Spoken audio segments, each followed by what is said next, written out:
2 months had passed since Earth refused to negotiate. Ambassador Threx sat in his small office, staring at another unanswered message on his screen. He had sent 347 messages to various human officials. Not one had received a reply. He tried different approaches: formal diplomatic notes, casual greetings, urgent warnings, even friendly invitations to discuss mutual interests. The response was always the same: silence. Complete, absolute silence. Desperate, Threx decided to contact human merchant ships directly. Perhaps their traders would be more reasonable than their government. He sent a message to a human cargo vessel passing through neutral space. The response came quickly. Too quickly. It was an automated message with navigation coordinates and traffic advisories. The ship's computer had classified his transmission as a request for flight information. The human crew had not even bothered to read it. Threx felt his frustration building into rage. He was Ambassador Threx, representative of the mighty Galactic Council. How dare these humans treat him like a traffic control computer? He made one final attempt. He traveled personally to intercept a human transport ship. His vessel moved alongside theirs and broadcast on all frequencies. He demanded to speak with the captain. He insisted on boarding their ship for an important diplomatic matter. This time he got a response. But not from the transport ship. 3 human warships appeared within the hour. Captain Junho's frigate led them. Junho's face appeared on Threx's screen, his expression polite but cold. "Ambassador Threx," Junho said, "you are interfering with civilian traffic. Please clear this space. I need to speak with Earth's government," Threx shouted. "This silence is unacceptable." "You are free to send messages through proper channels," Junho replied. "Now please move your ship. You are blocking the trade route." "What proper channels?" "No one answers." Junho's expression did not change. "I will say this once more, Ambassador. Move your ship." Threx looked at the 3 warships surrounding him. He looked at their weapons, all charged and ready. He moved his ship. On the council station, High Arbiter Velen called another emergency session. These sessions had become daily events. The Great Hall was no longer filled with confident voices. Now it echoed with fear and confusion. "The blockade has failed," Velen admitted. "Human ships pass through it as if it does not exist." "Our fleet commanders report the same story. The humans do not engage. They do not retreat. They simply proceed. Then we must attack," shouted a representative from one of the warrior species. "Show them we are serious." "Attack and lose again?" another voice called out. "They already defeated our enforcement fleet. What makes you think another battle would end differently?" "Perhaps we should offer better terms," suggested a third representative. "Make the treaty more favorable to them." "How?" Velen asked tiredly. "They refuse to negotiate. We cannot make them better terms if they will not talk to us." The hall fell silent. For 10,000 years, the Council had maintained order through a simple system. Species either joined willingly or were forced to join. But force required either military victory or diplomatic pressure. The humans had proven immune to both. While the Council argued, humanity continued its expansion. New colonies appeared in unclaimed systems. Human survey ships explored regions of space the Council had marked as low priority. Human merchants established trade routes with independent alien traders who cared more about profit than politics. Director Mina stood before Earth's Parliament, giving her monthly report. She spoke of new settlements, successful harvests, and growing trade networks. She mentioned the Council only once. "The Galactic Council continues to send messages we do not answer," she said. "They continue to position ships we do not acknowledge. They continue to demand negotiations we will not attend. Meanwhile, humanity grows stronger every day." The Parliament members nodded their approval. Some had worried that ignoring the Council would bring disaster. Instead, it seemed to be working perfectly. Earth was free to do as it pleased, and the mighty Council could do nothing to stop them. But not everyone on the Council was convinced the silent approach would continue working. Commander Quarim, a bird-like alien with bright blue feathers, requested a private meeting with High Arbiter Velen. "High Arbiter," Quarim began, "I have studied the humans extensively. I commanded ships against them in the border war." "Then you know they can be beaten?"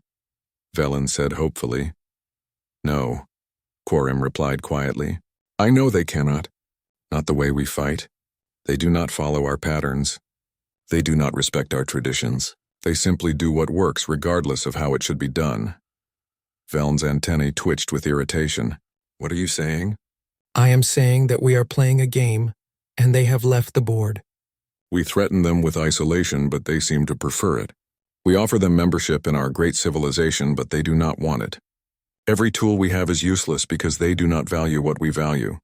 Then what do they value? Veln demanded. Independence, Quorum said. They value it above everything. Above trade, above security, above our approval, and that makes them very dangerous. Veln dismissed the commander and returned to his chambers. He stared out at the stars, thinking about Quorum's words. The council had ruled for 10,000 years because every species eventually needed something from them. Protection, trade, technology, recognition. But what if a species needed nothing? The thought terrified him. The entire structure of galactic civilization was based on mutual dependence. The council provided order and species provided obedience. But humanity had broken that system. They neither needed nor wanted what the council offered. Worse, other species were starting to notice. 3 council member worlds had sent quiet inquiries to Earth, asking about trade opportunities.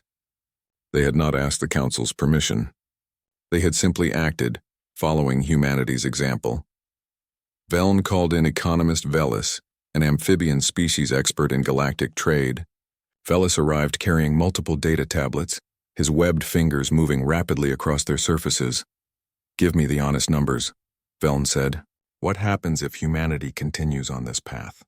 Velis's throat sac inflated nervously. High Arbiter, the projections are not good. Human technology is advancing faster than any species in recorded history. Their economy is growing at an incredible rate. Within 5 years, they will be a major economic power. Within 10, they could rival the council itself. And if other species begin trading with them outside council channels, Velis looked down at his tablets. Then the council's economic control begins to crumble. Species will realize they do not need our permission to trade. They do not need our approval to prosper. The entire system depends on everyone believing the council is necessary. If humanity proves otherwise, the council falls. Veln finished. Velis nodded slowly, not immediately. But gradually, yes. Other species will follow the human example. They will realize that independence is possible. That the council's power exists only because we all agree to pretend it does. That evening, Veln did something he had never done before. He sent a personal message to Chancellor Bora. Not a formal demand. Not an official communication. Just a simple question from one leader to another. What would it take for you to talk to us? 3 days later, he received a response.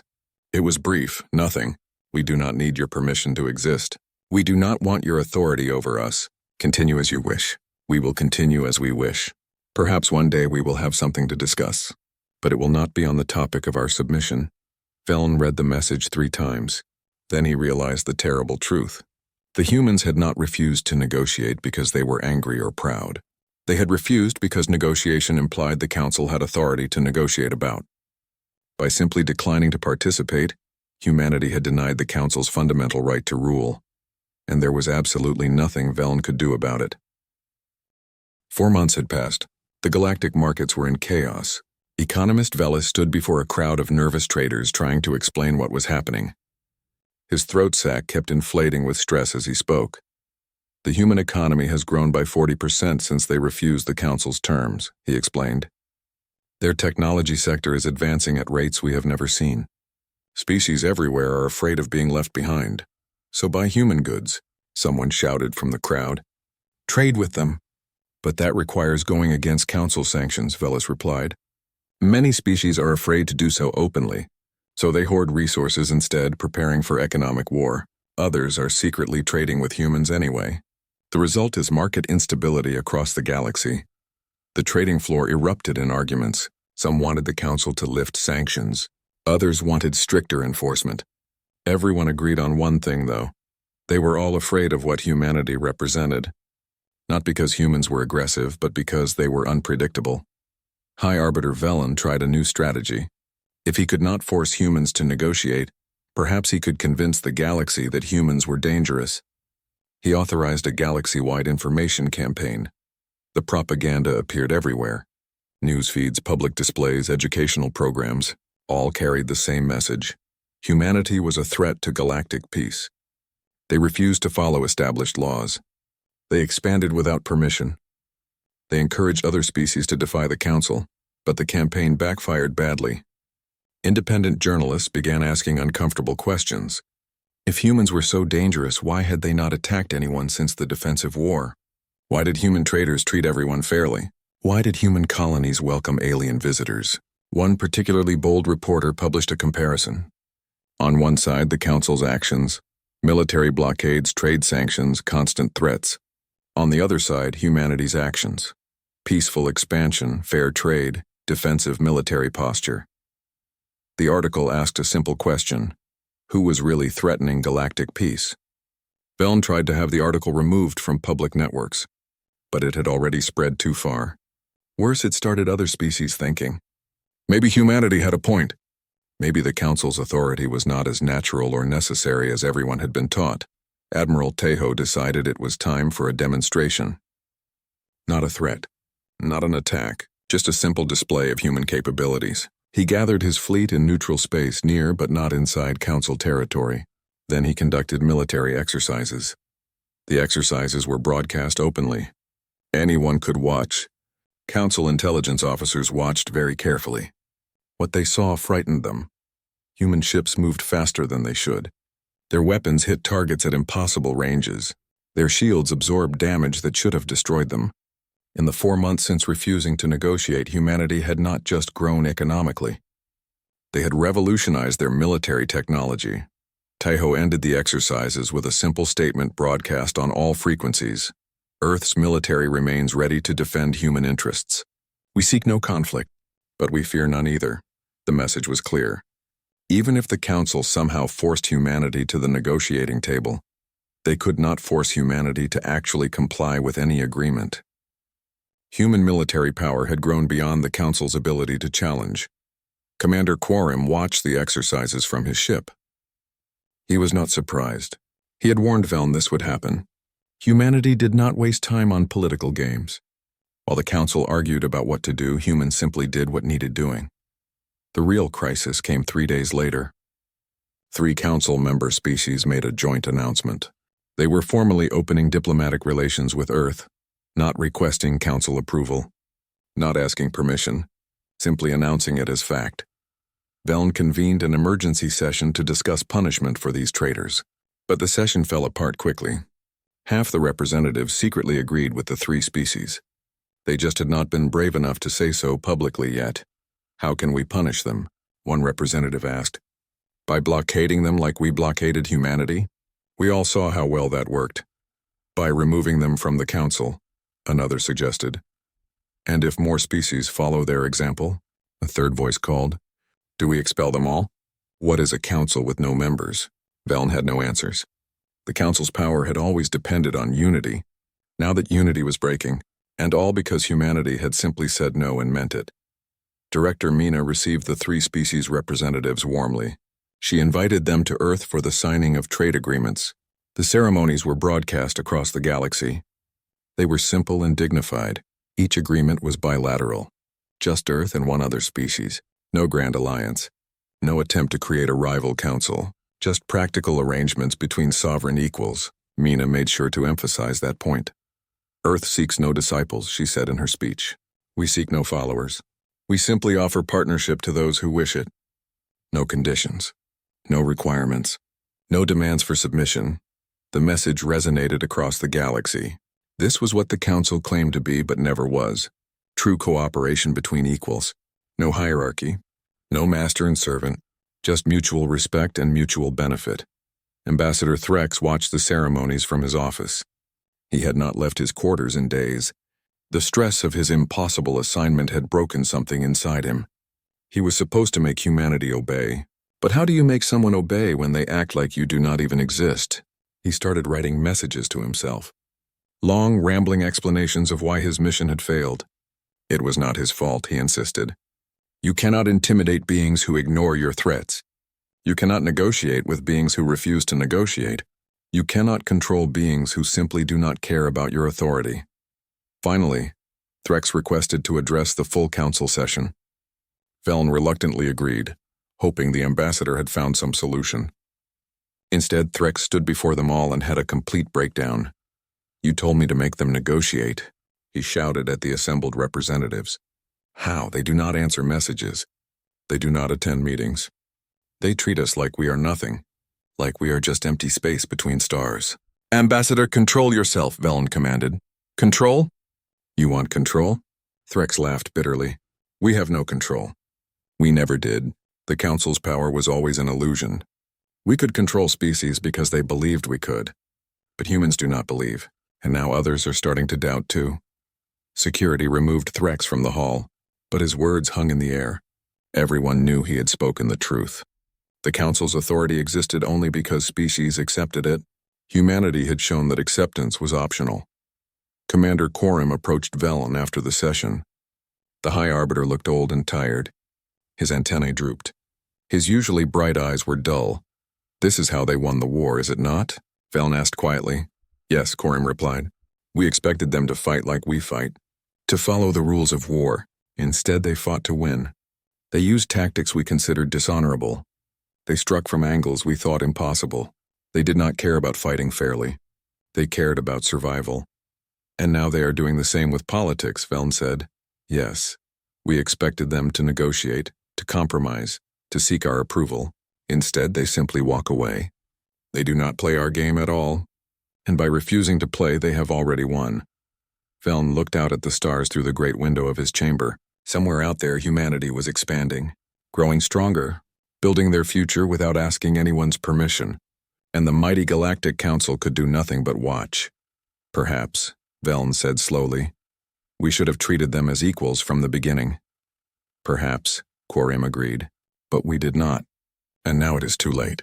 They do not trust us. They do not need us. And they certainly do not fear us. What do they feel toward us then?" Velen asked. Quorum thought for a long moment. "Nothing," he finally said. "They feel nothing toward us. And that is the most frightening thing of all." The great hall of the Galactic Council buzzed with angry voices. High Arbiter Velen stood at the center platform, his insect-like body rigid with frustration. Around him, representatives from 100 worlds argued and shouted. 6 months had passed since the humans had won their war, and everyone expected them to come begging for mercy. Instead, Earth had gone completely silent. Velen raised one of his forearms and the hall slowly grew quiet. His compound eyes scanned the crowd. For 10,000 years, the Council had ruled the galaxy. Every species that reached the stars eventually joined them. Some came willingly. Others needed encouragement. But all of them came. Until now.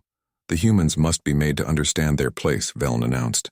His voice carried across the hall through translation devices. "We will offer them terms. Generous terms considering they destroyed our enforcement fleet." Ambassador Threx, a large reptilian from the warrior caste, stepped forward. His scales gleamed under the lights. "Let me deliver the message, High Arbiter. These primitives need to learn respect." Velen nodded. "Go then. Present them with our requirements. Technology limits. Territory restrictions. Reparations for our lost ships. They will accept or they will face consequences." Threx bowed low and left the hall. He felt confident. In his long career, he had negotiated with dozens of species. The humans would be no different. They had won one battle through luck and crude tactics. Now they would learn that military victory meant nothing without political power. 3 days later, Threx's ship arrived at Earth's orbital station. The structure was new, built in the months since the war. It looked functional but simple compared to Council architecture. Threx requested an immediate meeting with Earth's leaders. The response came quickly. He would have to wait. For 3 full days, Threx sat in a waiting room. Human staff brought him food and water but offered no explanations. He grew more angry with each passing hour. This was a deliberate insult. When he finally received permission to meet with Director Mina, he was ready to make his displeasure clear. The meeting room was plain. A simple table, a few chairs, and nothing else. Director Mina sat across from him, her face calm and neutral. She was younger than he expected, perhaps in her 40s by human measurement.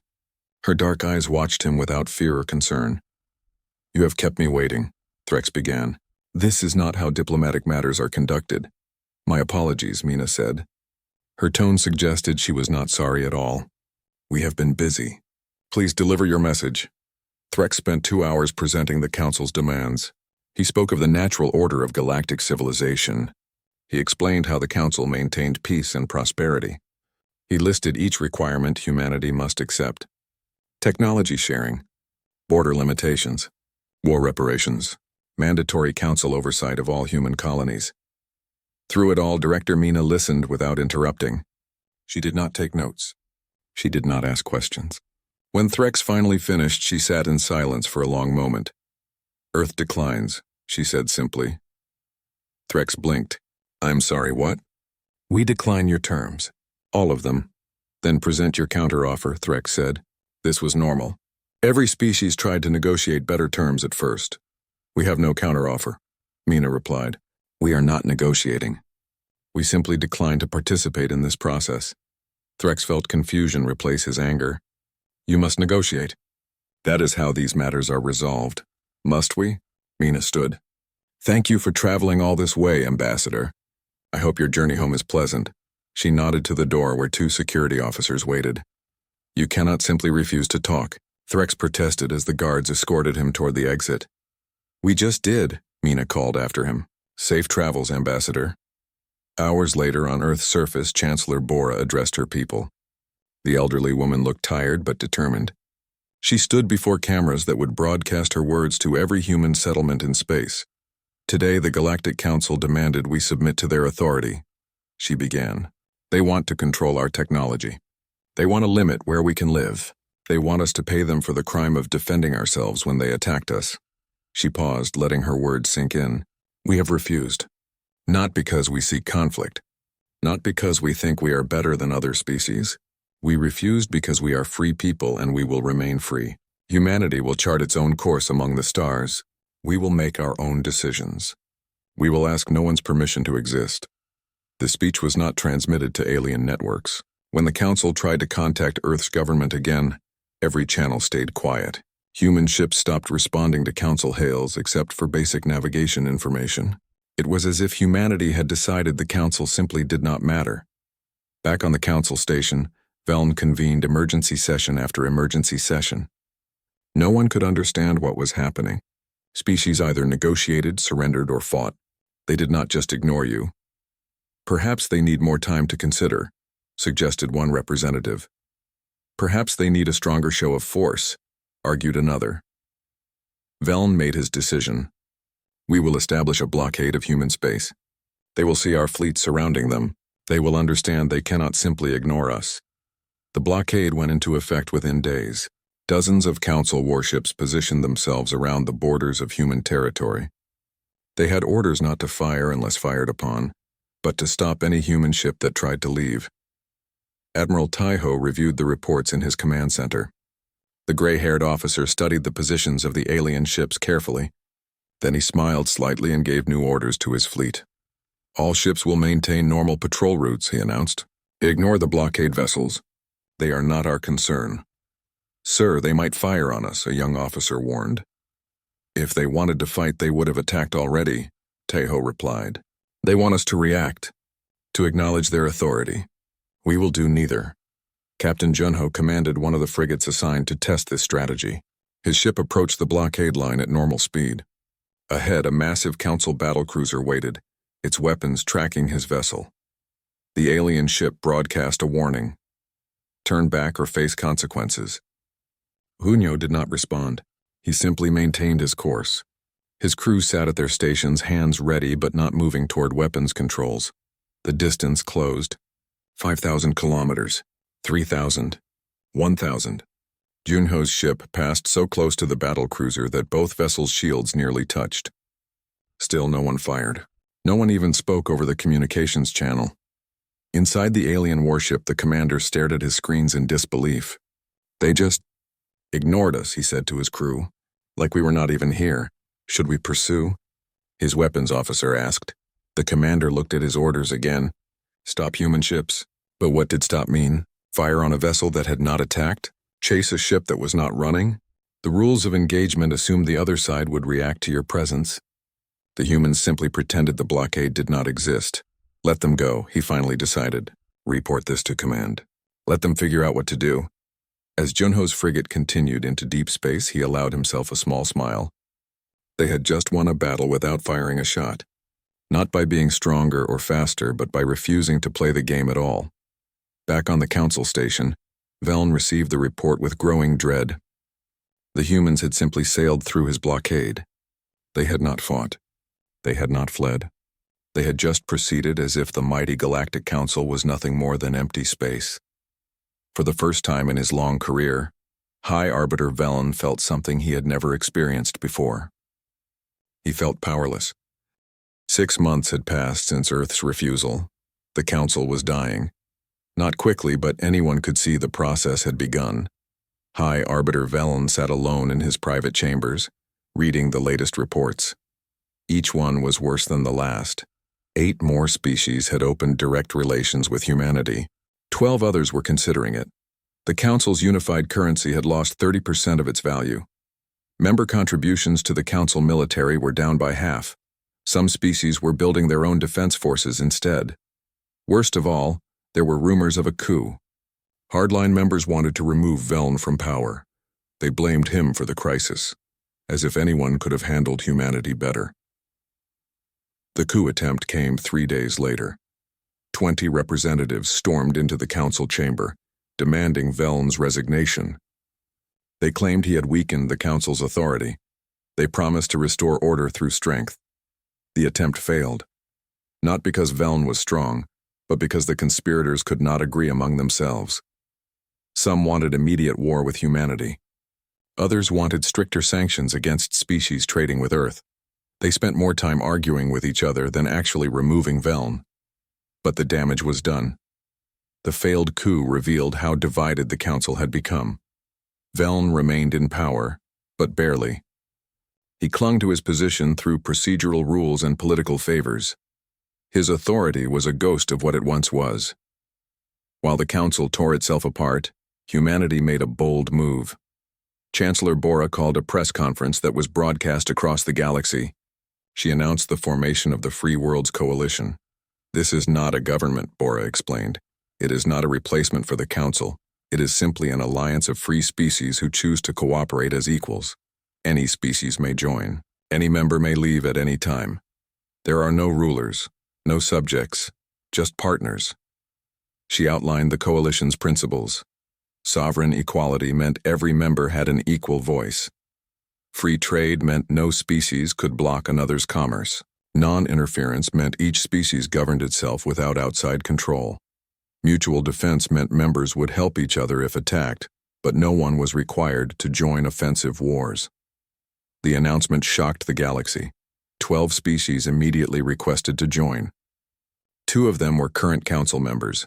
Within a week, the coalition had 20 members. Within a month, 30. The council tried to respond. Veln made a public address offering humanity equal partnership in a reformed council. No preconditions. No requirements, just please come back to the table. Director Mina's response was brief and devastating. She released a simple statement through Earth's news networks rather than diplomatic channels. We appreciate the offer, but Earth declines. We see no benefit in council membership. We are satisfied with our current independence and partnerships within the Free Worlds Coalition. The message was clear. Humanity did not need the council's approval. They did not even need to directly reject it. They could simply decline politely, the way you might turn down an invitation to a party you have no interest in attending. Veln felt what remained of his authority crumble. He had offered humanity everything, and they had declined as casually as refusing a cup of tea. Captain Junho was now famous across the galaxy. His frigate had been the first to ignore the council blockade. Now he led a very different mission. A council member world had suffered a massive earthquake. Thousands were dead. Hundreds of thousands needed help. The council was organizing relief efforts, but it was slow. Bureaucracy and politics delayed every decision. Meanwhile, people suffered. Junho arrived with 5 cargo ships full of supplies, medical equipment, food, temporary shelters, human doctors and engineers. He did not wait for council permission. He simply landed and started helping. For 3 weeks, human relief workers operated on the devastated world. They saved lives. They rebuilt homes. They asked for nothing in return. When the emergency was over, they simply left. The affected species tried to thank Earth officially. They offered trade agreements, military alliances, anything. Junho's response was simple. We help because it is right, not because we want something in return. The incident was reported across the galaxy. It created a stark contrast. The Council talked about unity and cooperation but moved slowly and demanded gratitude. Humanity just helped and left. No demands, no expectations, no political games. Commander Quorum watched these events with a mixture of admiration and sadness. He had always respected humanity's strength. Now he was learning to respect their principles too. They seemed to actually mean what they said about equality and freedom. He requested a private meeting with Admiral Taiho. It was unauthorized. The Council had forbidden any official contact with human military forces, but Quorum no longer cared about Council rules. They met on a neutral station in deep space. Taiho arrived alone, which surprised Quorum. He had expected guards, security measures. Instead, just one aging human admiral with gray hair and tired eyes. "Thank you for meeting with me," Quorum said. "You are one of the few Council officers I respect," Taiho replied. "You fought with honor during the war. You have spoken truth since then. I will hear what you have to say." Quorum settled his wings nervously. "I want to understand. How did you know this would work? How did you know that refusing to negotiate would be more powerful than any weapon?" Taiho was quiet for a moment. "We did not know," he finally admitted. "We simply knew what we would not accept. The Council attacked us because they feared we would not obey. They were right to fear. We will never obey anyone." "But you risked everything," Quorum protested. "The Council could have destroyed you." "Perhaps, but some things are worth risking everything for. Freedom is one of them. We would rather die free than live as subjects. Once you understand that, once you truly accept it, you cannot be controlled. Because the worst threat anyone can make is death. And we were already willing to die for our independence." Quorum thought about those words. The Council had never faced a species with that mindset. Every other species valued survival above all else. They would compromise, negotiate, submit if the alternative was death. But humans had proven they meant what they said. "What happens now?" Quorum asked. "The Council is collapsing. The galaxy is changing. What is humanity's plan?" "We have no grand plan," Taiho said. "We will continue growing, exploring, building our civilization. We will trade with species who wish to trade. We will defend our friends and ourselves. But we will not try to rule anyone. We will not try to control anyone. We just want to be left alone to live as we choose." "And the Council?" Taiho shrugged. "If the Council reforms itself into something better, we may work with them someday. If it collapses completely, we will adapt. Either way, humanity will be fine. We do not depend on the Council's existence or non-existence. That is the point. We depend on ourselves." Quorum understood then. The Council's fundamental mistake was thinking humanity needed them, needed their permission, their approval, their authority, but humanity needed none of those things. And by proving they did not need the Council, they had broken the system that gave the Council power. "We tried to be neighbors," Taiho said, standing to leave. "The Council tried to be masters. Now we will be neither. We will simply be ourselves, somewhere else, doing our own thing. And the Council will have to accept that." After Taiho left, Quorum sat alone for a long time. He thought about the war, about all the battles. He had fought against humans thinking they were primitives who needed to learn their place. Now he realized the truth. Humanity had won before the first shot was ever fired. The Council attacked because it feared human independence. By attacking, the Council proved that humans had reason to reject Council authority. And by rejecting that authority completely, humanity had destroyed the very foundation the Council was built upon. It was elegant. It was simple. It was absolutely devastating. And there was nothing anyone could do to stop it. Quorum sent his report to the Council knowing it would change nothing. The galaxy was entering a new age, an age where authority had to be earned, not demanded. Where cooperation was voluntary, not forced. Where freedom mattered more than order. Humanity had not planned this revolution. They had simply refused to be slaves. But their refusal was changing everything. 9 months had passed since Earth said no. The Galactic Council existed in name only. High Arbiter Velen arrived at his office to find another resignation letter waiting. This time from the Council's chief financial officer. The 53rd resignation in 3 months. 5 more species had withdrawn from the Council completely. Not quietly, not with apologies. They simply announced they were leaving and joined the Free Worlds Coalition instead. The coalition now had 47 members. The Council had 63. A year ago, the Council had 112. Velen looked at the latest economic reports. They made for depressing reading. Economist Velis had defected to the coalition last week, taking his expertise and all his data with him. Before leaving, he had published one final analysis. The Council's economy was collapsing. The unified currency had lost 60% of its value. Trade within Council space was down by half. Member contributions had nearly stopped. Meanwhile, coalition trade was booming. Their new currency, backed by human industrial capacity, was becoming the galaxy's standard. Velen had tried everything. Reforms, concessions, pleading. Nothing worked. The more he tried to hold the Council together, the faster it fell apart. Species were no longer afraid of leaving. They were afraid of staying. Chancellor Bora gave another speech to the Coalition Assembly. This was a regular event now. Once a month, Coalition members gathered to discuss issues and make decisions. But unlike Council sessions, these meetings were calm and productive. The Coalition is not a government, Bora reminded them. It is a partnership. Each species remains completely independent. We come together to help each other, not to rule each other.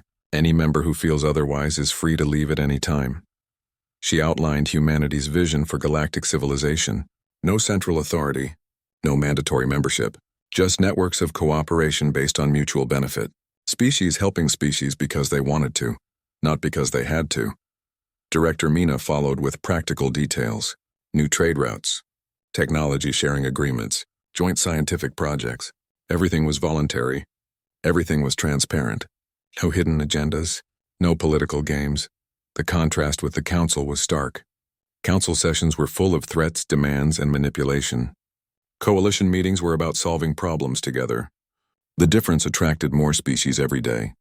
Ambassador Threx, recovered from his breakdown but bitter and angry, convinced the remaining Council hardliners to authorize one last demonstration of power. Not an attack, just a show of force, a reminder that the Council still had the largest military in the galaxy. A Council fleet of 200 warships entered the edge of human space.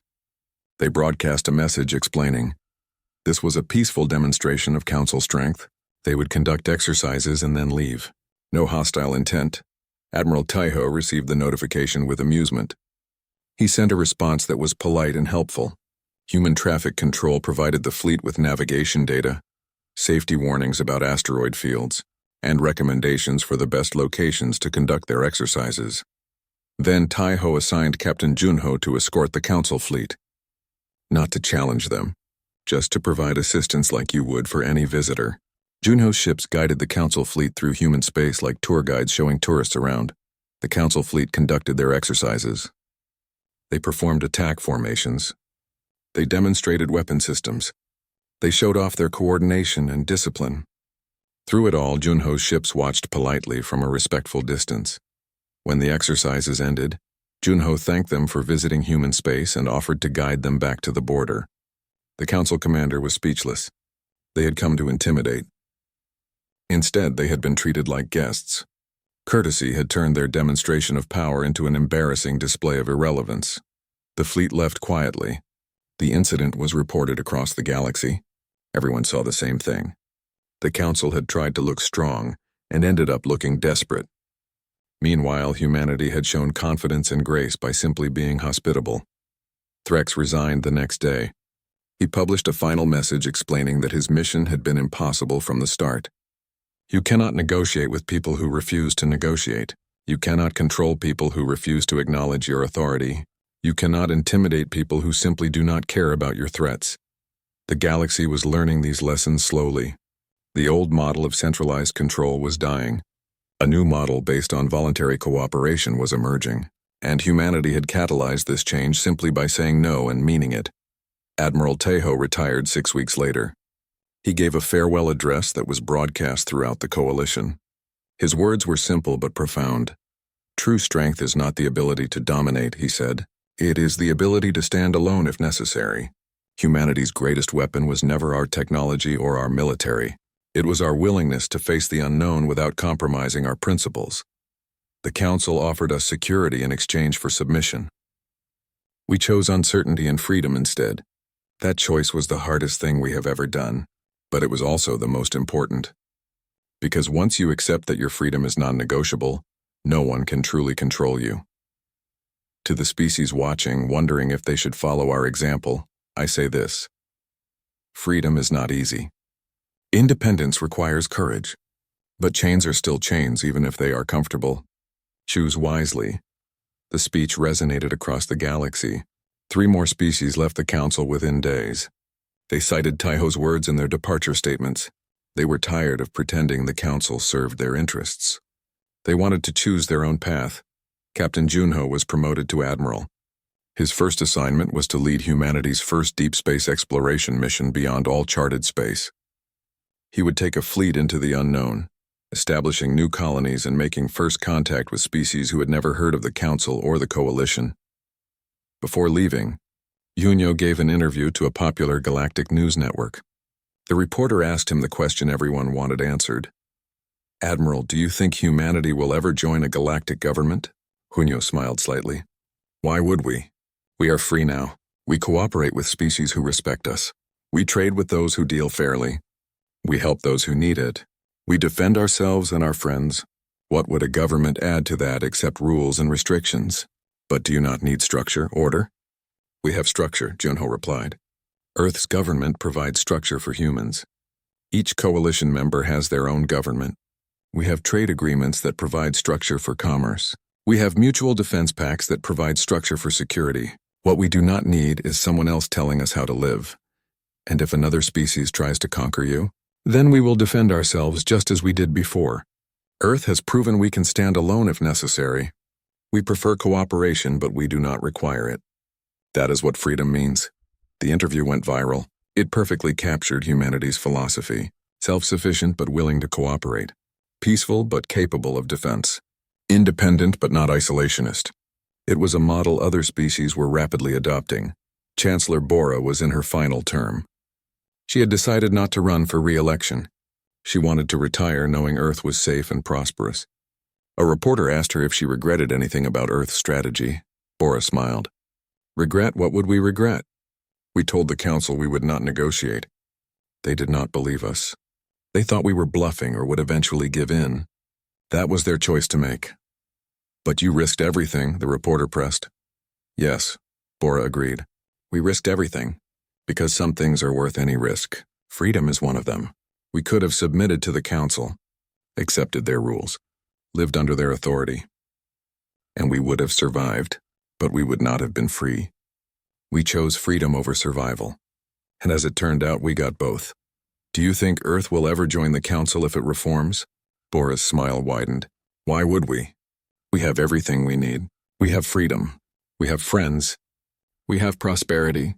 We have security. What does the Council offer that would make us want to give up our independence?" The interview became famous. It was the perfect summary of Earth's position. Not hostile, not arrogant, just confident and content. Humanity did not need anyone's approval or permission. They had proven that to themselves and to the galaxy. High Arbiter Veln watched these interviews from his nearly empty office. Most of his staff had resigned. Most council representatives no longer attended sessions. The great hall that once held hundreds now hosted dozens. The council was dying and everyone knew it. He had one option left. One final play. He could resign and recommend the council dissolve itself completely. Or he could try to reform it into something new. Something more like the coalition. An association of equals rather than a hierarchy. But even if he succeeded in reforming the council, would it matter? Humanity had shown there was another way. A better way. And once you see a better option, it is hard to settle for less. Velen drafted his resignation speech. He would admit the Council's mistakes. He would acknowledge humanity had been right to refuse their terms. He would recommend the Council restructure as a voluntary association rather than a ruling body. It would not save the Council, but it might save some of the principles the Council was supposed to represent: cooperation,